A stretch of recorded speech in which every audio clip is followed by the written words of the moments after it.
Good morning everybody.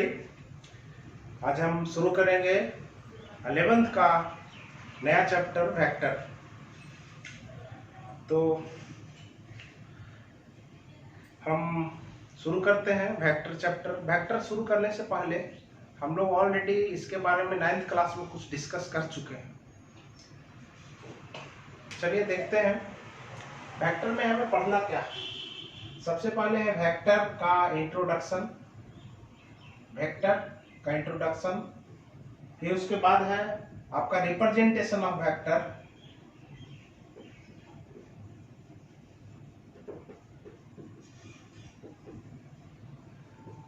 उसके बाद है आपको types of vector, in between इसके है एंगल बिटवीन टू वेक्टर,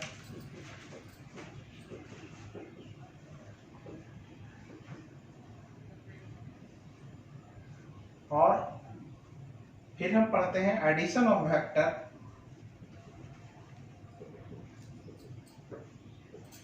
अभी हम पढ़ेंगे वेक्टर का introduction, representation of vector and vector के बारे में कुछ इंपॉर्टेंट बातें। तो शुरू करते हैं हम वेक्टर से, वेक्टर के डिफिनेशन से और आगे। सबसे पहली बात कि हम वेक्टर से पहले हम पढ़े फिजिकल क्वांटिटी किसको कहते हैं। तो फिजिकल क्वांटिटी हम कहते हैं इसको। तो सबसे पहली बात कि कोई भी क्वांटिटी जिसे हम इंस्ट्रूमेंट से मेजर कर सकते हैं, जैसे लेंथ है। तो इंस्ट्रूमेंट क्या है जी, हम क्या किस चीज से मेजर करते हैं लेंथ को? एक होता है स्टिक, होता है मेजरिंग स्टिक, या स्केल से भी हम मेजर करते हैं। ठीक है, जैसे है इसकी लेंथ कुछ होगी 10 सेंटीमीटर 5 सेंटीमीटर जो भी है, तो हम स्केल से मेजर करते हैं। इसमें मास है तो हम मास को मेजर करते हैं, वेट करते हैं इसका। ठीक है, क्लियर है? तो यहाँ पे हम जिसको मेजर करें किसी भी इंस्ट्रूमेंट से, वैसा क्वांटिटी जिसको हम इंस्ट्रूमेंट से मेजर करें उसको हम कहते हैं फिजिकल क्वांटिटी। तो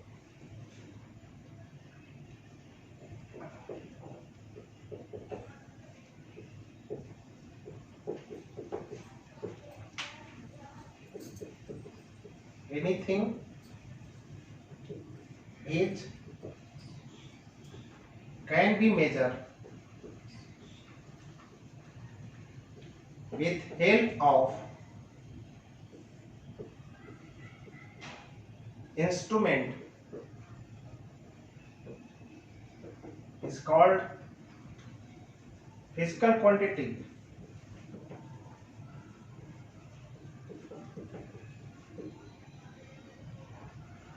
क्लियर? कोई भी चीज जिसे हम इंस्ट्रूमेंट से मेजर कर सके उसको हम क्या कहते हैं? Physical quantity. जैसे हमने बताया लेंथ, डिस्टेंस, आपका है मास, स्पीड, फोर्स, और भी बहुत सारे क्वांटिटीज हैं। तो ये सारे क्या है? क्या है? फिजिकल क्वांटिटी है। अब फिजिकल क्वांटिटी बहुत सारे हैं, इसमें भी बहुत सारे इसमें टाइप है फिजिकल क्वांटिटी का। तो सबसे पहले हम किसी फिजिकल क्वांटिटी को कैटेगराइज करने से पहले उसके बारे में हम सम बेसिक इफेक्ट को देखें कि क्या क्या होता है फिजिकल क्वांटिटी में। कुछ ऐसे फिजिकल क्वांटिटी हैं जिसमें सिर्फ न्यूमेरिकल वैल्यू है, कुछ ऐसे फिजिकल क्वांटिटी हैं जिसमें न्यूमेरिकल वैल्यू भी है, यूनिट भी है। तो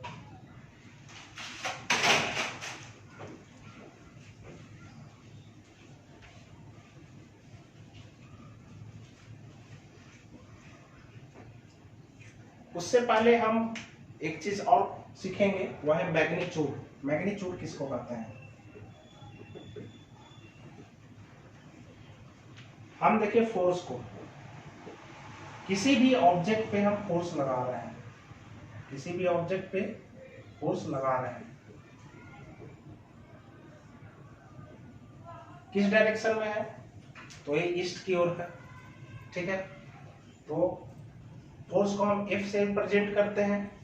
मान लिया कि हम 2 न्यूटन लगा रहे हैं, 2 न्यूटन ईस्ट, ठीक है। तो ईस्ट क्या है आपका? डायरेक्शन। क्या है? East direction. न्यूटन क्या है जी? यूनिट।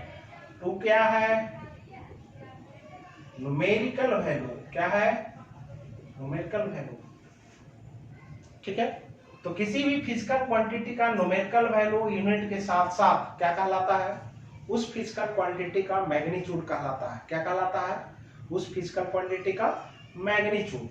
तो न्यूमेरिकल वैल्यू और यूनिट दोनों साथ साथ किसी भी फिजिकल क्वांटिटी का क्या कहलाता है? मैग्नीट्यूड कहलाता है। तो देखिए मैग्नीट्यूड,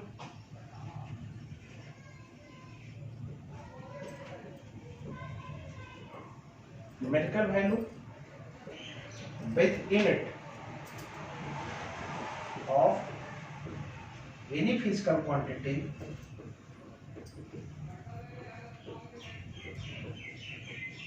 is called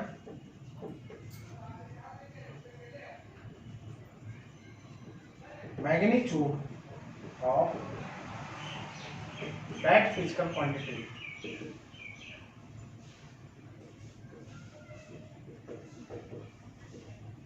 अब यहाँ पे मैग्नीट्यूड कितना है फोर्स का? 2 न्यूटन। उसी प्रकार से जैसे कोई ऑब्जेक्ट है,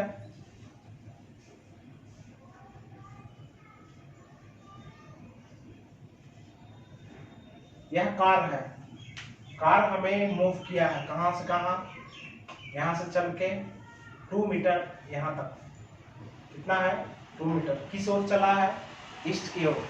तो इसका कार का डिस्प्लेसमेंट कितना हुआ? 2 मीटर ईस्ट। तो यहाँ 2 मीटर क्या है? मैग्नीट्यूड है। ईस्ट क्या है? डायरेक्शन है। किसका है? तो डिस्प्लेसमेंट का है। अब मैग्नीट्यूड समझ में आया? चलिए आगे बढ़ते हैं।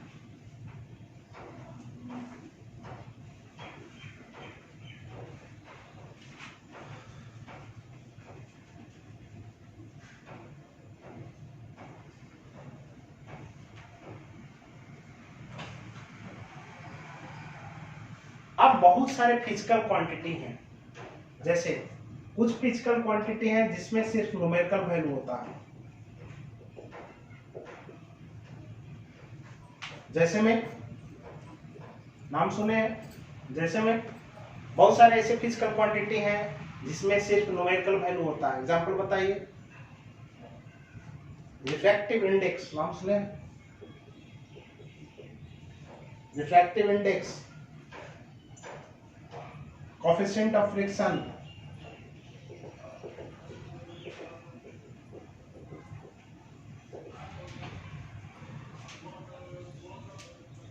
अब यहाँ पे कुछ ऐसे क्वांटिटी हैं जिसमें सिर्फ मैग्नीट्यूड होता है।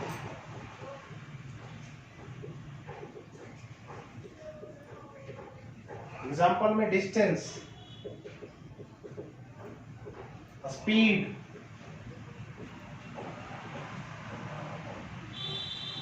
वर्क, बहुत सारा। कुछ वैसे क्वांटिटी हैं जिसमें मैग्नीट्यूड भी होता है। मैग्नीट्यूड मतलब न्यूमेरिकल वैल्यू और यूनिट दोनों साथ साथ। मैग्नीट्यूड, उसके साथ साथ क्या होता है? डायरेक्शन होता है। इसके कैटेगराइज में आता है आपका क्या? इसमें आता है करंट। ऐसे आप कहेंगे फोर्स भी है, एक्सीलरेशन भी है, इलेक्ट्रिक फील्ड भी है, बहुत सारा है। तो वह जो है मैग्नीट्यूड और डायरेक्शन के साथ साथ दोनों में अंतर है। यह जो है सिर्फ मैग्नीट्यूड और डायरेक्शन होता है, और इसको जो है अलजेब्रिकली ऐड किया जाता है। अब करंट है, करंट जैसे देख लीजिए, किसी वायर में ए से बी की ओर करंट फ्लो हो रहा है, मान लिया 2 एम्पियर। 2 एम्पियर इसका मैग्नीट्यूड हो गया, और डायरेक्शन है ए से बी की ओर। कुछ ऐसे क्वांटिटी हैं जिसमें मैग्नीट्यूड होता है, उसके साथ साथ डायरेक्शन होता है, और ये तो होता ही होता है, उसके साथ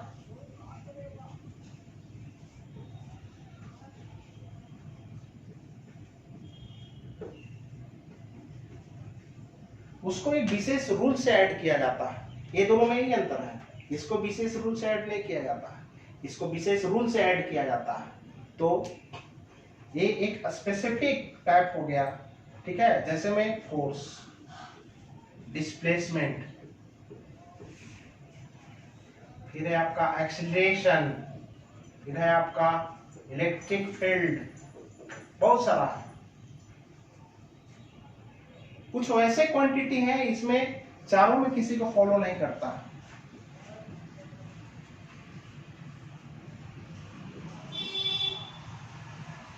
जैसे है आपका मोमेंट ऑफ इनर्शिया,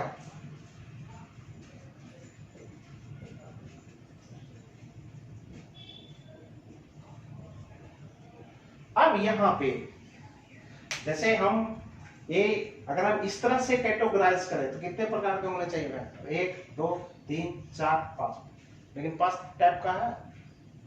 कितने टाइप्स के हैं वेक्टर बोलिए? तो यहाँ पे हम पढ़ते हैं 9th क्लास में पढ़े 2 टाइप्स, अब यहाँ देख रहे हैं तो पूरा 5 टाइप्स। तो एक्चुअली वेक्टर होते हैं कितने टाइप्स के? फिजिकल क्वांटिटी कितने टाइप्स के होते हैं? सॉरी, तो यहाँ पे 1 2 3 4 और 5 टाइप्स वेक्टर नहीं होता, सॉरी फिजिकल क्वांटिटी नहीं होती। फिजिकल क्वांटिटी होती है कितने प्रकार के? तो सबसे पहली बात कि इसको हम जानते हैं कि हम इसको वेक्टर कहते हैं। वेक्टर क्वांटिटी पढ़े हैं 9th क्लास में। अब बच गया मतलब जिसमें मैग्नीट्यूड और डायरेक्शन हो और जिसको सम स्पेसिफिक रूल से ऐड किया जाए, इसको हम क्या कहते हैं? वेक्टर। लेकिन ये वेक्टर नहीं है, ये क्या है? ये है स्केलर, अब पढ़ चुके हैं, जिसमें सिर्फ मैग्नीट्यूड हो, सिर्फ मैग्नीट्यूड हो तो ये होगा। लेकिन ये कहां से आया? तो ये एक्सेप्शनल में है। ये क्या है? एक्सेप्शनल में है। तो सिर्फ मैग्नीट्यूड हो, तो मैग्नीट्यूड हो उसको हम क्या कहते हैं? स्केलर कहते हैं। और साथ में ये भी लेते हैं, तो ये है आपका स्केलर, ठीक है, स्केलर क्वांटिटी। अब यहाँ पे ये न्यूमेरिकल वैल्यू है, वो एक्चुअली है क्या? जैसे ये रिफ्रैक्टिव इंडेक्स है, यह भी एक रेशियो है दो फिजिकल क्वांटिटी का। रिफ्रैक्टिव इंडेक्स का एक रेशियो है, यह भी क्या है? एक रेशियो है। तो रेशियो के कारण ही इसका न्यूमेरिकल वैल्यू है। यह जो है यह स्केलर में हमने, ये तो अलग टाइप ही है, ये कहने का मतलब न्यूमेरिकल वैल्यू है, इसको हम स्केलर में नहीं ले सकते हैं। एक्चुअली यह तो ऑलरेडी कहीं ना कहीं टू क्वांटिटी का रेशियो है, दो फिजिकल क्वांटिटी का। तो ये है आपका स्केलर, और ये एक स्पेसिफिक हम रेशियो कर सकते हैं इसको। ये सारा जो हम एग्जांपल दिए हैं इसको आप रेशियो कर सकते हैं। यह तो है फिजिकल क्वांटिटी, लेकिन यह यहां से डिफाइन होता है कि यह जो रिफ्रैक्टिव इंडेक्स है वह किसका रेशियो है? यह स्पीड का रेशियो है, ठीक है। ये किसका रेशियो है? Coefficient of friction. तो आगे पढ़ेंगे आप। तो यहाँ पे ये स्केलर हो गया जिसमें मैग्नीट्यूड हो सिर्फ, और मैग्नीट्यूड और डायरेक्शन हो, दोनों जो आया कैटेगराइज में। लेकिन इसको हम डिफाइन करते हैं कि वैसा फिजिकल क्वांटिटी जिसमें सिर्फ मैग्नीट्यूड हो, एक्सेप्शनल में ये टर्म आ जाता है। लेकिन जब हम वेक्टर को डिफाइन करेंगे तो जिसमें मैग्नीट्यूड हो, डायरेक्शन हो और उसको स्पेसिफिक रूल से ऐड किया जाए। अगर हम इतना टर्म नहीं लिखते हैं तो ये हो जाएगा, इस प्रकार से ये गलत हो जाएगा। इसलिए इसको ऐड करना जरूरी है, added by some specific rule. Clear है? तो इस प्रकार से हम देखते हैं कि फिजिकल क्वांटिटी कितने टाइप्स के होते हैं।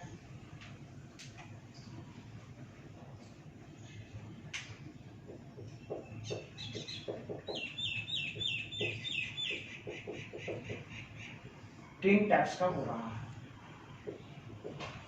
अच्छा, ये इस चीज को हम कहते हैं टेंसर।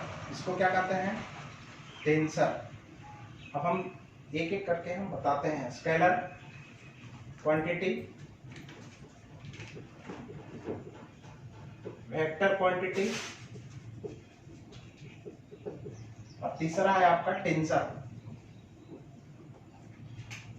अब सबको हम डिफाइन करेंगे। स्केलर क्वांटिटी वैसा फिजिकल क्वांटिटी जिसमें सिर्फ मैग्नीट्यूड हो, एक्सेप्शनल में करंट आ जाता है। इसमें क्या है, वैसा फिजिकल क्वांटिटी जिसमें मैग्नीट्यूड हो, उसके साथ साथ डायरेक्शन हो और उसको कुछ विशेष रूल से ऐड किया जाए, उसको हम वेक्टर कहेंगे। और तीसरा है टेंसर, जो नाइदर वेक्टर हो और नॉर स्केलर हो, उसको हम क्या कहेंगे, tensor.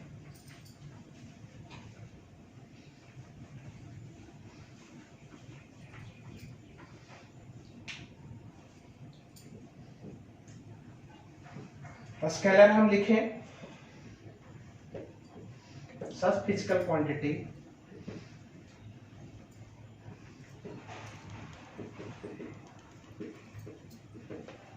which has only magnitude are called what? A scalar quantity।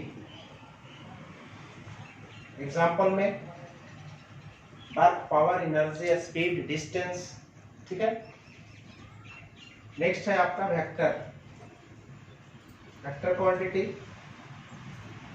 Such physical quantity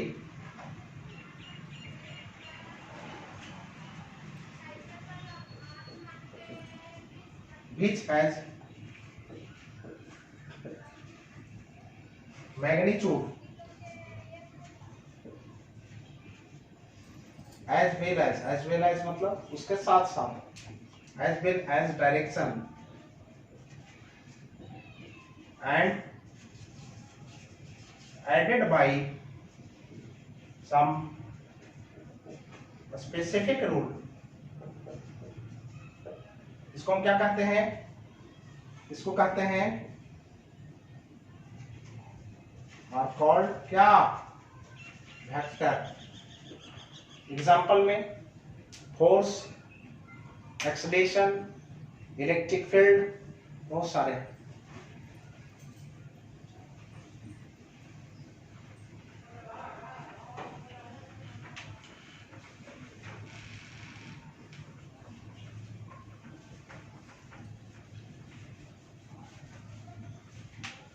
अब है आपका टेंसर। तो वैसा फिजिकल क्वांटिटी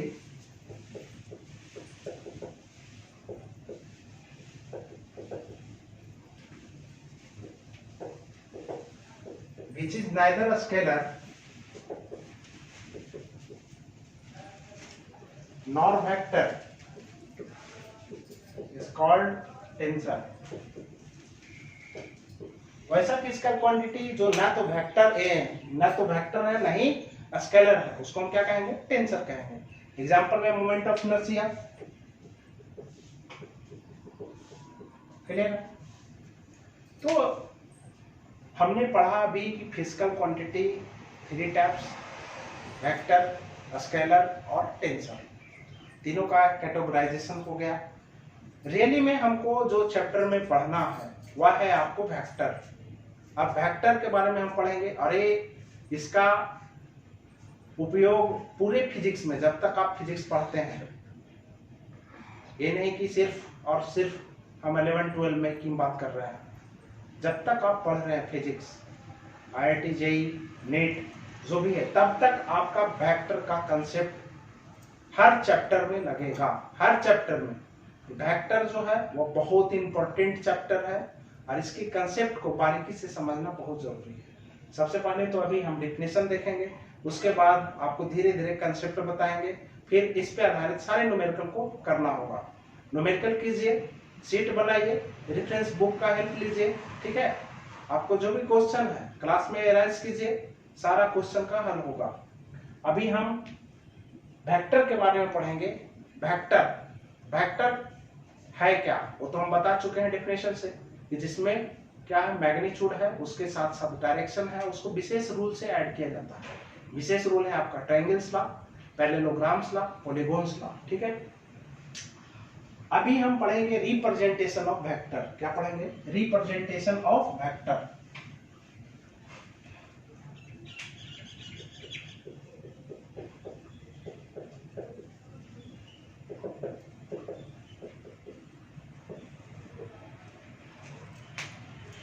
अब रिप्रेजेंटेशन ऑफ वेक्टर अगर हम कह रहे हैं तो वेक्टर को कैसे रिप्रेजेंट किया जाए, कैसे दर्शाया जाए। तो सबसे पहली बात कि वेक्टर को हम बहुत सारे तरीके से दर्शाते हैं, जैसे ज्योमेट्रिकली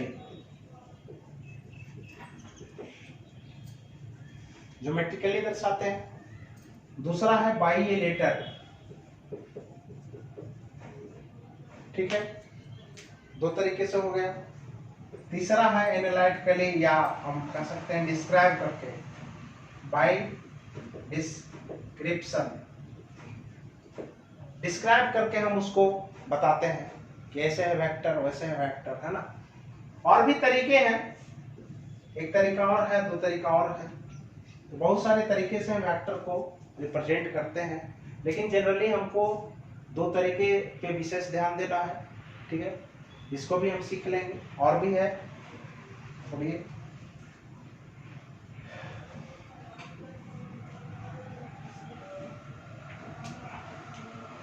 बात यह है कि IIT JEE का तैयारी तो चाहे कि हम वीडियो लेक्चर से कर लें तो बहुत सारा कंसेप्ट है। अभी मैं जो पढ़ाया हूँ उसमें भी बहुत सारा जो कंसेप्ट है, अगर हम लेक्चर दें तो बेसिक पार्ट को ही हर चैप्टर में बहुत उसको डिस्क्राइब करके, तो जो बच्चे ये हैं क्लासरूम प्रोग्राम देखते हैं उसके लिए बहुत बेहतर है, ठीक है। ऐसे आप कीजिए, IIT JEE का वो न्यूमेरिकल है उसको बनाइए, और कहीं ना कहीं जो वीडियो लेक्चर और ऑलरेडी यूट्यूब पे मौजूद है उससे कहीं कंसेप्ट ज़्यादा से ज़्यादा मैं कोशिश कर रहा हूँ, उन लोगों से भी ज़्यादा मटेरियल हम प्रोवाइड कर रहे हैं और चाह रहे हैं कि आपको ज़्यादा से ज़्यादा बेहतर हो। देखें, सबसे पहली बात कि ज्योमेट्रिकली हम किसी वेक्टर को कैसे रिप्रेजेंट करते हैं। तो सबसे पहली बात कि ज्योमेट्री में क्या पढ़ते हैं, पॉइंट पढ़ते हैं, लाइन पढ़ते हैं, लाइन सेगमेंट पढ़ते हैं। तो यहाँ भी वेक्टर को हम लाइन सेगमेंट से रिप्रेजेंट करते हैं। अब देखिए लाइन सेगमेंट है, ये भी लाइन सेगमेंट है, ये भी लाइन सेगमेंट। किस लाइन सेगमेंट से कितना लंबा होना चाहिए, बहुत सारा ये क्वेश्चन अराइज होता है। तो सबसे पहली बात कि वेक्टर को हम लाइन सेगमेंट से रिप्रेजेंट करते हैं। अब लंबाई की हम बात नहीं करेंगे।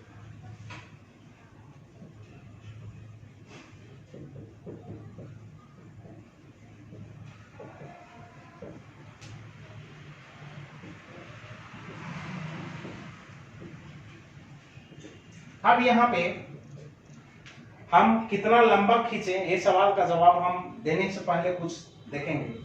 सबसे पहले हम 2 न्यूटन फोर्स को हम रिप्रेजेंट करना चाहें तो आप कितना खींचेंगे, जितना खींच सकते हैं, 2 सेंटीमीटर भी खींच सकते हैं। चलिए 2 सेंटीमीटर नहीं, हम 1 सेंटीमीटर खींचेंगे। अब 4 न्यूटन को हम रिप्रेजेंट करेंगे तो कितना सेंटीमीटर खींचेंगे जी, 2 सेंटीमीटर। चलिए 6 न्यूटन को अगर हम खींचे तो 3 सेंटीमीटर, ठीक है, 3 सेंटीमीटर खींचेंगे। इसी प्रकार से अगर हम 8 न्यूटन को खींचें कितना सेंटीमीटर, 4 सेंटीमीटर को खींचेंगे। क्लियर है। अब देखिए जैसे जैसे ये मैग्नीट्यूड बढ़ रहा है वैसे वैसे लाइन सेगमेंट की जो लंबाई है, लेंथ, वह क्या हो, इंक्रीज कर रहा है। तो एक चीज तो समझ में आ रहा है कि मैग्नीट्यूड जैसे जैसे बढ़ रहा है, वेक्टर के जो ये लाइन सेगमेंट का जो लंबाई है वो बढ़ रहा है। तो दोनों में कैसा रिलेशन है, डायरेक्टली प्रोपोर्शनल, समानुपाती। तो वेक्टर का जो मैग्नीट्यूड है वह लाइन सेगमेंट की लेंथ के जो डायरेक्टली प्रोपोर्शनल होता है। तो magnitude of vector is directly proportional to length of the line segment. इस चीज को लिखिए।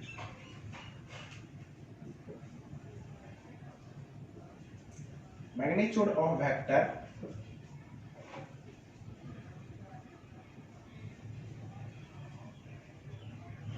is directly proportional to length of the line segment। मतलब जो मैग्नीट्यूड है वह डायरेक्टली प्रोपोर्शनल होगा लेंथ किसका, लाइन सेगमेंट का। क्लियर है। अब यहाँ हम जानते हैं कि वेक्टर में डायरेक्शन होती है, वेक्टर में डायरेक्शन होती है। तो डायरेक्शन को हम एरो से रिप्रेजेंट करते हैं। जैसे मान लिया हम 2 न्यूटन को हम खींच रहे हैं, तो डायरेक्शन के लिए हम एरो दे देंगे। अभी किस डायरेक्शन में है जी, ईस्ट की ओर है, तो लिखे हम direction of vector is given by an arrow. अब एरो का जो डायरेक्शन होगा वही वेक्टर का डायरेक्शन होगा। The direction of vector, the direction of arrow is direction of vector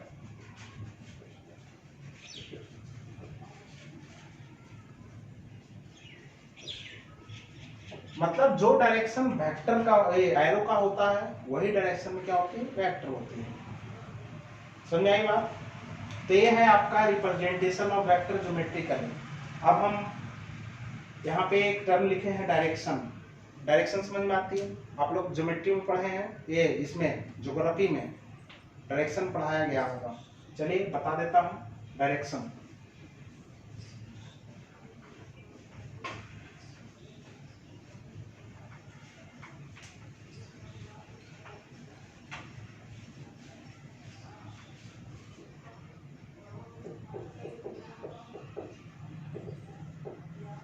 अब देखिए कहीं भी हम डायरेक्शन पढ़ते हैं तो इस तरह का हम डायग्राम बनाते हैं।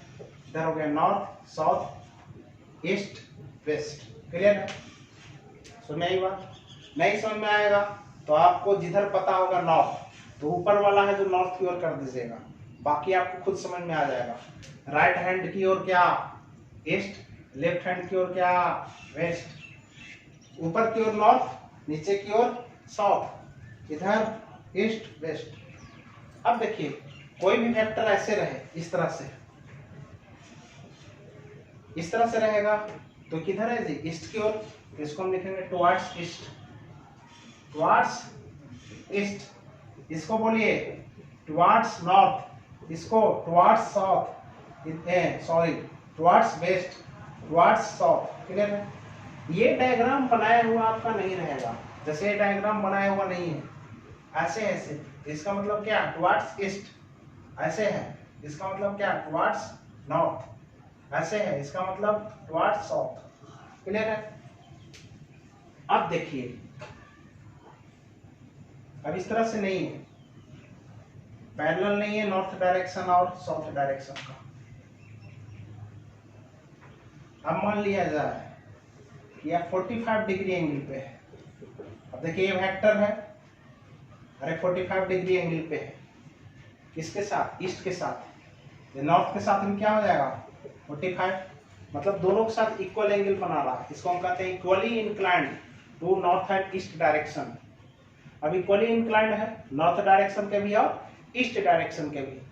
तो यहाँ पे इसको हम कहेंगे 3-4 तरह से हम कहेंगे, north east direction, east north direction, north of east, east of north. बोलिए जी,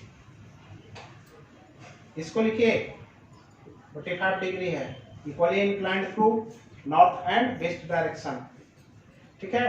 तो हो जाएगा north west, west north, north of west, west of north. इस तरह से हम इसको लिखेंगे। उसी प्रकार से इसको आप लिख लीजिएगा। क्लियर है? क्या होगा, west south, south west, west of south, south of west, south east, east south, south of east, east of south. Clear है? ये होगा। अब हम इससे आगे चलते हैं। ये तो डायरेक्शन समझ में आ गई बात।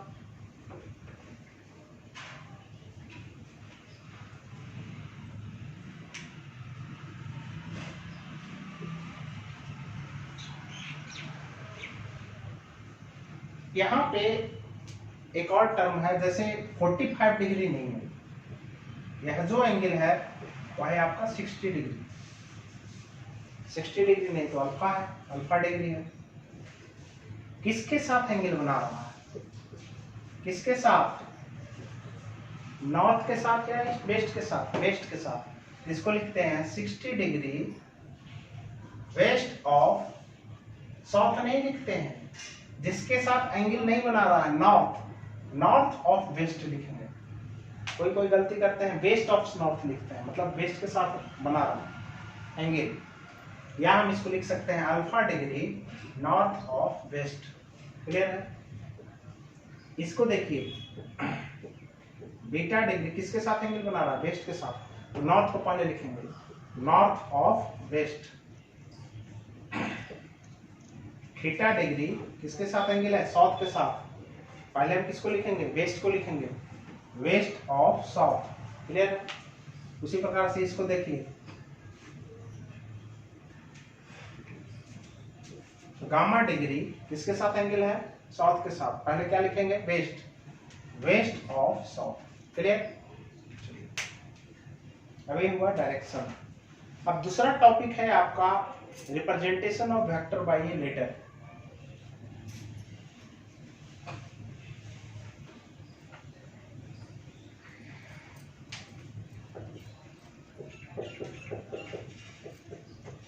तो सबसे पहली बात कि हम वेक्टर को हम लेटर से रिप्रेजेंट करते हैं। Vector is represented by a letter. Clear है? तो यहां पे वेक्टर को हम किस से रिप्रेजेंट करते हैं? लेटर से रिप्रेजेंट करते हैं। अब लेटर कहें भाई, देख लीजिए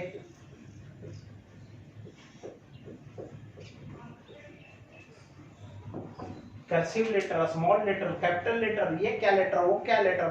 कंप्यूटर खोलिए तो दुनिया भर के लेटर नजर आता है। कौन सा लेटर भाया? तो यहां पे है कि कौन सा लेटर।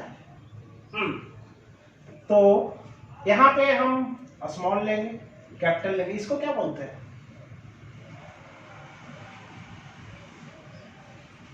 Italian bold letter. क्या? Italian bold letter. तो यहां पे स्मॉल लेटर, कैपिटल लेटर और इटालियन बोल्ड लेटर। क्लियर? बताइए समझ में आया कि नहीं आया? आया कि नहीं आया? चलिए अब यहां पे एक चीज ध्यान दीजिएगा कि जब हम कैपिटल लेटर यूज कर रहे हैं तो एक क्वेश्चन में टोटल कैपिटल लेटर नहीं यूज करेंगे। स्मॉल यूज कर रहे हैं तो स्मॉल ही यूज करेंगे। ये नहीं कि खिचड़ी बना देना, स्मॉल भी जो मर्जी आया वो कर दी, नहीं। लेकिन एक चीज तो समझ में आया कि चलिए स्मॉल और कैपिटल तो है, ये यूज कहाँ करेंगे भाई?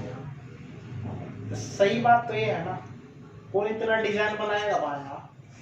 तो इस लेटर को हम यूज कर सकते हैं लेकिन करते नहीं है, सब बड़ा सुस्त है ना। तो इस लेटर का यूज फॉरेन राइटर की जितनी किताब है उसमें होती है। जैसे हेरोडोट की किताब है उसमें आप देखिएगा तो इसका इस्तेमाल ज्यादा से ज्यादा किया हुआ है। ठीक है? और वो सबसे अच्छी बुक है, खरीद लेना सारे लोग, समझे? सारे लोग हेरोडोट का किताब बनाएगा कि नहीं बनाएगा? हेरोडोट खरीद लेना। अब यहाँ पे ये जो है क्या है? ये जो है इटालियन बोल्ड लेटर है। तो हमको यूज करना है ये कैपिटल और स्मॉल लेटर। ये तो अलग दिखता है भाई, मोटा है ही, मोटा भाई अलग से ही दिखता है। देखो उसको, अलग से ही दिख रहा है। अरे कभी कभी हंस लो। तो यहाँ पे जो चीजें हैं कि स्मॉल लेटर और कैपिटल लेटर, दो लेटर्स को हम रिप्रेजेंट करेंगे हम अपने सहूलियत के अनुसार। ठीक है?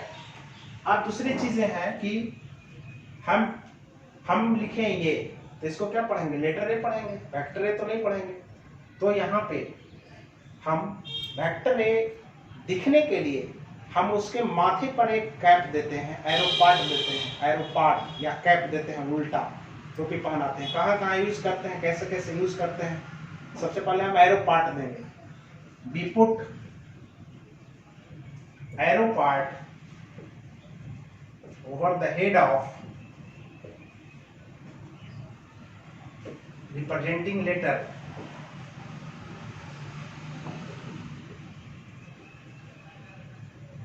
ठीक है? अगर आप ए लिखे तो उसको एरो पार्ट ऐसे देंगे, ए लिखे तो एरो पार्ट ऐसे देंगे, ठीक है। इसको हम क्या पढ़ेंगे, वेक्टर ए। अब कहेंगे वेक्टर ए लिखिए तो ये नहीं लिखना वेक्टर ए, ऐसे नहीं लिखना, इस तरह से लिखना वेक्टर ए। इसको क्या पढ़ेंगे, वेक्टर ए। अब वेक्टर ए में मैग्नीट्यूड भी होता है और डायरेक्शन भी होती है। तो मैग्नीट्यूड को हम कैसे रिप्रेजेंट करते हैं, तो जैसे आप वेक्टर ए है, वेक्टर ए इक्वल टू है आपको 2 न्यूटन ईस्ट। तो यहाँ मैग्नीट्यूड कितना है जी, 2 न्यूटन। तो यहाँ पे मैग्नीट्यूड को हम मॉड फॉर्म में लिखते हैं, ऐसे मॉड करके इक्वल टू 2 न्यूटन, या सिर्फ ए लिखेंगे। ए मतलब क्या, magnitude of vector A, A equal to 2 newton. Clear है, चलिए। तो यहाँ पे magnitude of vector A is represented by a mod और a। क्लियर है, समझ में आई बात, आया कि नहीं आया, आया कि नहीं आया। चलिए एक बार और देख लीजिए उदाहरण, example s equal to 2 metre north. तो यहाँ पे s का मैग्नीट्यूड मतलब कितना है जी, 2 मीटर है। क्लियर है, बोलिए। तो ये रहा आपका representation of vector by a letter.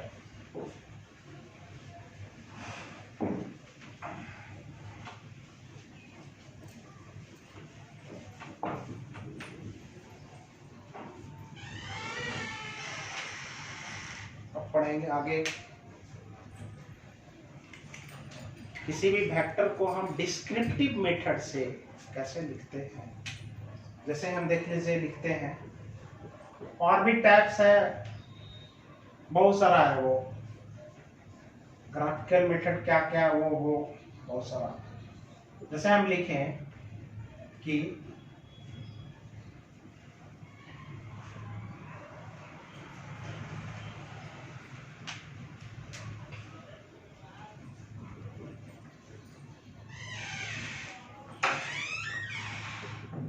Vector A makes an angle alpha degree with positive x axis। Clear, समझ आई बात। तो यहाँ पे क्या है जी, वेक्टर ए है, x axis positive X axis के साथ अल्फा एंगल बना रहा है। तो ये क्या बात है यार, ये तो यहीं लिखा हुआ। तो यही है डिस्क्रिप्टिव मेथड, डिस्क्राइब करके किसी चीज को लिखना।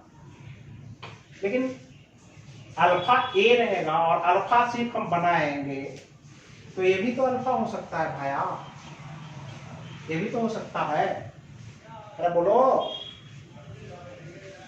पॉजिटिव एक्स एक्सिस के साथ ये भी एंगल हो सकता है अल्फा, तो ये वेक्टर इधर भी हो सकता है। तो इसके लिए एक चीज हम और जोड़ेंगे इसमें, अल्फा डिग्री तो है किस डायरेक्शन में, एंटी क्लॉकवाइज डायरेक्शन में, इन एंटी क्लॉकवाइज डायरेक्शन। देखिए यहाँ एंटी क्लॉकवाइज है, एंटी क्लॉकवाइज मतलब जैसे घड़ी घूमता है उसके विपरीत दिशा में। क्लियर है।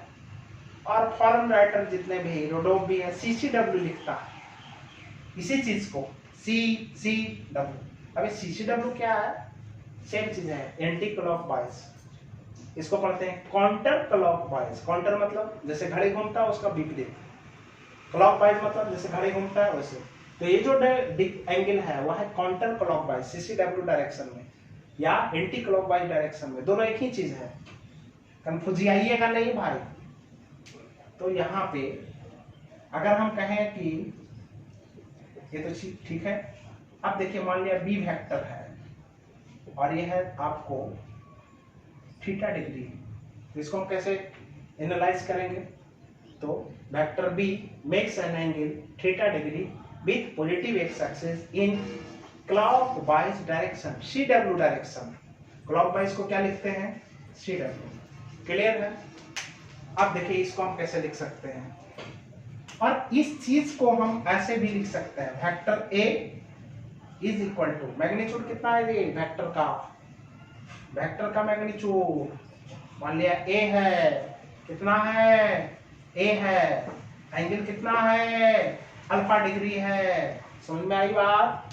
तो इसको हम ये भी लिखेंगे, क्लियर है। दूसरा बी वेक्टर को हम क्या लिखेंगे, बी वेक्टर को क्या लिखेंगे, वेक्टर बी और एंगल लिखेंगे थीटा, क्लियर है। वैसे लिखेंगे बी एंगल थीटा, इस तरह से हम लिख सकते हैं इसी चीज को। समझ में आई बात? तो और भी बहुत सारा है, बहुत सारा इस पे आधारित क्वेश्चंस है, फिर और भी प्रैक्टिकली ये है। सब कुछ वीडियो में नहीं हो सकता है, फिर लेंदी वीडियो हो जाएगा, करीब मतलब पौन घंटा हो गया। तो ज्यादा से ज्यादा आप न्यूमेरिकल कीजिए। हम क्या करेंगे, एक टॉपिक पढ़ाएंगे, उस पर आधारित जितने भी न्यूमेरिकल है करवाएंगे, ठीक है। ज्यादा से ज्यादा आप हमारे कंसल्ट में क्यों नहीं आ जाते, आ जाइए पटना, ठीक है। आप लोगों के लिए एक विशेष क्लास की व्यवस्था, कोई दिक्कत नहीं, कहीं भी नहीं। वीडियो लेक्चर पे आप कितना वीडियो देखिएगा, पटना आइए, सबसे एकदम धूमधाम से ऐश मौज करके रह जाएगा और पढ़ा जाएगा, खूब डिस्कशन होगा, नाइट क्लासेस होगी, ठीक है। संडे संडे घूमल भी जाएगा, पढ़ल भी जाएगा। वीडियो लेक्चर में कितना पढ़िएगा। तो आज हम सेकंड वीडियो लेक्चर के लिए छोड़ देते हैं टॉपिक को, आगे फर्दर चलते रहेगा क्लास, ठीक है। तो बने रहे जय कुमार के साथ ब्रेक के बाद भी।